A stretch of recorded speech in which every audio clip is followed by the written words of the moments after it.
Ang laki po pala niyan, tito. Hindi man lang nagmana sa inyo ang anak niyong si Alvin. Talaga ba, iha? Tiyak namang kayang-kaya mo ito. Ang ganda-ganda mo talaga, Maricar. Napakaswerte ng anak ko sa'yo. Itago niyo po ako sa pangalang Maricar at Ella. 24 years old na po ako ngayon. At ang kwentong nais ko pong ibahagi sa inyo ay nangyari 2 taon na ang nakararaan. Ito ay sa pagitan namin ng papa ng naging boyfriend ko noon na si Alvin. Nagtatrabaho po ako bilang isang sales lady sa isang mall dito sa Alabang. Nang makilala ko si Alvin 3 taon na nakararaan. Nasa huling taon na siya ng kurso niyang engineering.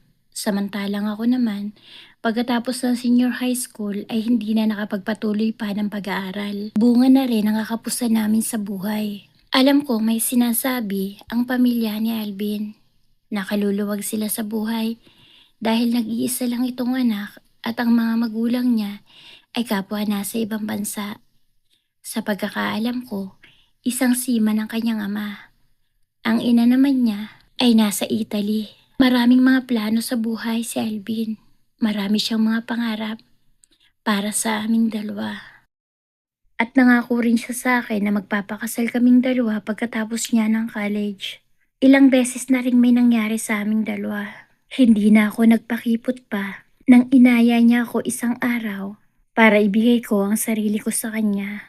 Inamin ko na rin naman kasi sa kanya na dati na ako may naging nobyo at ito ang unang nakaangkin sa akin. Hindi naman iyon issue kay Alvin. Tinanggap pa rin naman niya ako sa buhay niya.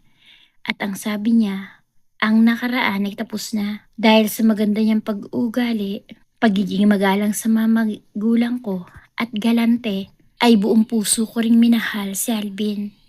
Lunat gwapo ito, bagets, may sasakyan.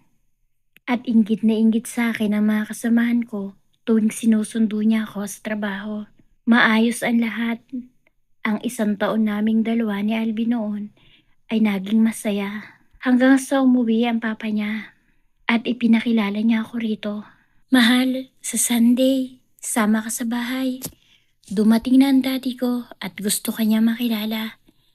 Isang araw ay sabi pa sa akin ni Alvin habang kaming dalawa ay namamasyal sa isang mall. Kinakabahan ako, mahal, at nahihiya rin.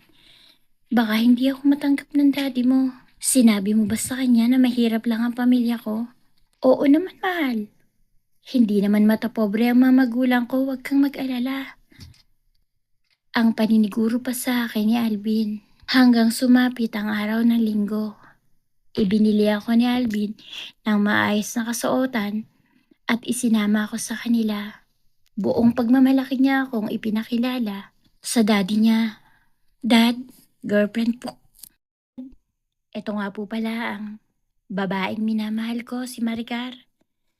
Ang buong yabang pang sabi ni Alvin sa daddy niya.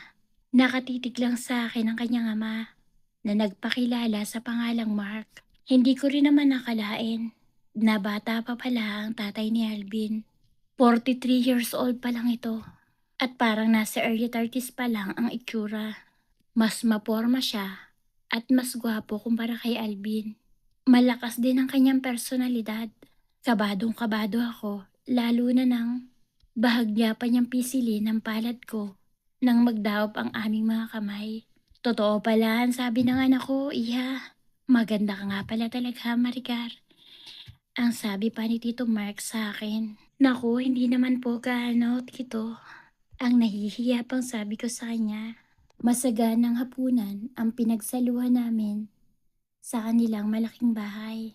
Ramdam na ramdam ko ang pagiging espesyal ko ng araw na yon. Ngunit nang bahagyang malingat, ang boyfriend ko na si Alvin at nagpunta ng CR, ay kinuha ni Tito Mark ang account ko. Siyempre, ibinigay ko naman iyon at hindi ako nag-isip pa ng mali siya. Pagkatapos ng masaganang hapunan namin sa kanilang bahay, ay lumabas naman kami ni Alvin at pinaligayan namin ang isa't isa. Saka pa lang niya ako inihatid sa amin. Masayang masaya ako ng gabing yon. Ramdam ko natanggap ako ng soon to be ay magiging biyenan ko. Pagkapasok ko sa kwarto ko at buksan ko ang cellphone ko ay nakita ko agad na may friend request sa akin si Tito Mark.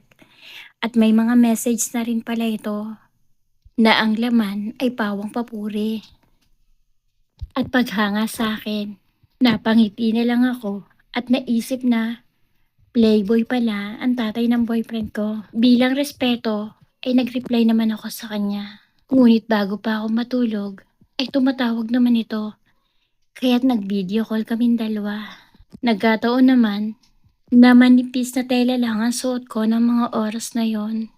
Hindi ko rin naman nakalain na magdidemand sa akin si Tito Mark na gusto niyang makita ang kabuuan ko kapag ka daw ganon ang suot kong damit. Ewan ko, pero parang nakipaglaro ako sa kanya. At nang gabi rin yun, hindi ko akalain na kahit sa cellphone lang ay magiging mainit ang aming gabi. Lubusan na akong nagkaroon ng interes sa tatay ni Alvin. Ikatatlong araw ng aming pagkakakilala ay inaya ako ni Tito Mark na lumabas. Ang sabi niya sa akin ay may gusto lang daw siyang ibiling iregalo para sa akin. Hindi ko rin nakalain na bibigyan niya ako ng bagong labas ng iPhone. Galante ang boyfriend ko na si Alvin, pero hindi kagaya ng tatay niya. Mas galante pala si Tito Mark. Narigaluhan na rin ako ni Alvin ng cellphone, pero nagre-range lang sa 20k ang halaga. Hindi kagaya ni Tito Mark. Ewan ko, pero nung time na yun, magkasama kaming dalawa. At kahit unang beses pa lang ng pagkakakilala namin, ay dinala niya agad ako sa Tagaytay. Sa isang pribadong silid kaming dalawa ay humantong. Mabilis ang mga pangyayari. Naging mainit ang aming mga tagpo. Hindi na mahalaga kung sino ang nauna. Basta, halos mapugto ang aming mga hininga. Halikan pa lang namin dalawa ni Tito Mark. Ang ganda-ganda mo talaga, Maricar.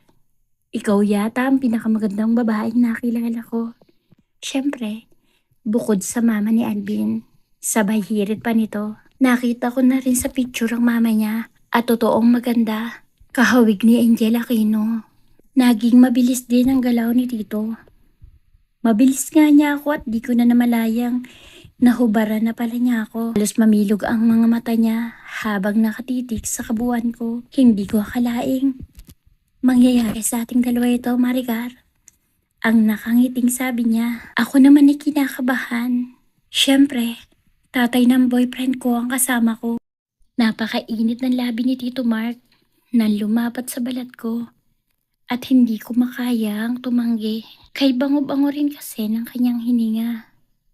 Sa kabuuan, kung wala lang akong nobyo, ay masasabi kong napakaswerte kong may kasama akong lalaki na gwapo at may malakas na personalidad. Magaling si Tito Mark, hindi kagaya ng anak niya. Malamya sa kama ang boyfriend ko. Marahil hindi pa marunong. Dahil ayon nga rin kay Alvin, ako ang una niyang karanasan. Samantalang si Tito Mark ay halatang matinik. Kaya niya na sabay-sabay nagtatrabaho ang kanyang labi at mga kamay. Nakakabaliw ang sensasyong ipinadarama sa akin ni Tito Alvin. Sino ba naman ako para tumanggi sa ganoong klase ng kaligayahan? Napapasigaw ako, napapasabunot, at dumadaing dahil sa sobrang kaligayahang nadarama. Ibang-iba si Tito Alvin. Sa lahat ng lalaking dumaan sa buhay ko, may authority, magaling, masarap. Grabe, ang galing niyo po pala talaga, Tito. Napakahusay niyo po. Talaga ba, Maricar? Nasasarapan ka ba sa ginagawa ko? Oo naman po, Tito. Tuluyan na akong nawala sa katinoan. Bahala na kung masaktan siya sa bawat pagsabunot ko sa kanyang buhok. Ang pakiramdam ko ay nanigas ang buong katawan. Bahala na kung masaktan siya sa pagsabunot ko sa kanyang buhok. Ang pakiramdam ko ay nanigas ang buong katawan. Dahil sa walang humpay na ginawa niya sa akin. Hindi ko ma-explain ang tindi ng kaligayahang nadarama ko. Napahiyaw na ako ng malakas. Si Tito Mark naman ay nakangiting napapasulyap sa akin habang patuloy sa kanyang ginagawa. Hanggang sa halos magmakaawa na ako para angkinin na niya ako ng tuluyan. Pero nag-request din naman si Tito Mark. Your turn, iha. Ang malambing at nakangiting sabi niya sa akin. Grabe, namimilog ang mata ko. Hindi ako makapaniwala na malaki pala yun. Sa inyo ba lahat yan, Tito? Grabe naman yan. Hindi man lang namana ni Alvin. Talaga ba, iha? Ang nangingiting sabi pa niya sa akin. Nagtanong rin naman siya sa akin kung marunong ako. Siyempre, kailangan kong galingan. At alam ko naman na nasatisfy ko si Tito. Mahaba rin ang naging laban namin dalawa. At higit na langit ang aking narating nang magsimula na si Tito Alvin. Para kaming dalawa ay tuluyan ng maging isa. Napapahiyaw na ako ng tuluyan. Kakaibang kilabot, kiliti, sarap at kaginawahan ang naramdaman ng buong katawan. Para akong biglang naging bagong tao. Parang walang katulad. Hinding-hindi ako magsisisi na nararanasan ko yun sa piling ng tatay ng aking boyfriend. Matagal din ang laban namin bago namin tuluyang narating ang dulo ng kaligayahan. Sabay kaming napasigaw at pabagsak sa kama dahil sa sobrang pagod ng aming paglalaban. Ang galing mo, Maricar. Ikaw rin, Tito Mark. Sobra. Ang pag-amin namin sa isa't isa. Dahil sa masaya ako ng araw na yon, hindi ko sinisilip ang cellphone ko. Ayoko maistorbo ang oras naming dalawa ni Tito Mark na magkasama. At sa looban lang ng isang gabi, hindi ako makapaniwala. Grabe, nakalimang round kami ni Tito Mark. Hindi ko yun kailanman naranasan sa iba.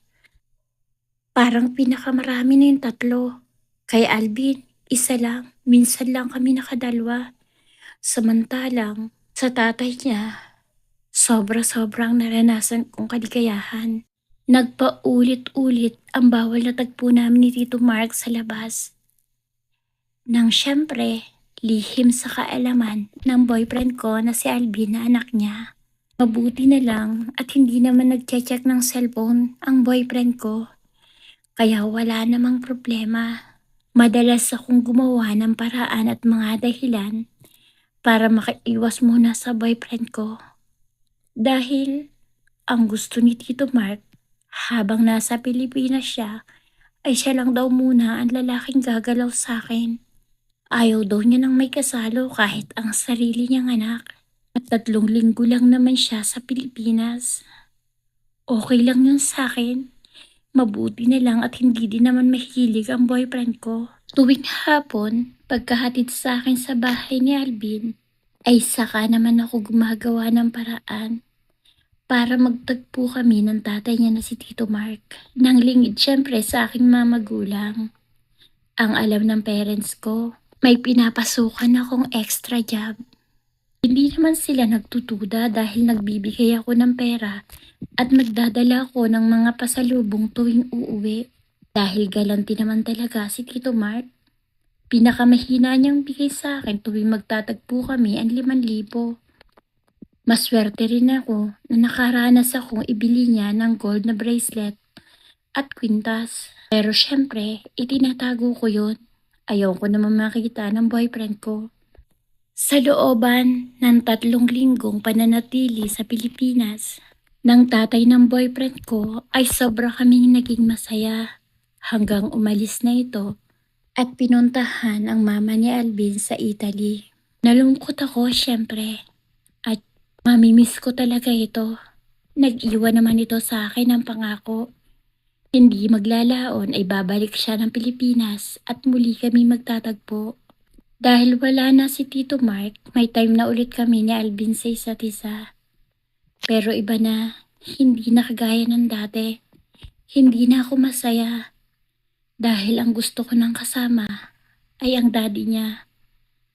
Ang hinahanap-hanap kong romansa ay ang sa daddy niya. Wala na akong maramdaman kapag may ginagawa siya sa akin o kapag inaangkin niya ako. Ang gusto ko'y maranasan yung kagaya ng ipinararanas sa akin ni Tito Mark, yung kakaiba, nakaligayahan. Hanggang pagkaraan ng halos 2 buwan, nalaman ko na buntis ako. Sigurado ako na si Tito Mark ang nakabuntis sa akin. Kaya lang, ay hindi ko naman iyon maaaring sabihin sa kanya. Lalo na tatay siya ng boyfriend ko. Kaya ipinaalam ko na lang iyon kay Mark. Tuwang-tuwa naman si Mark at umasa na siya ang tatay ng aking magiging anak. Nangako ito sa akin na magsasabi lang sa parents niya at magpapakasal kaming dalawa kahit hindi pa siya tapos para masiguro lang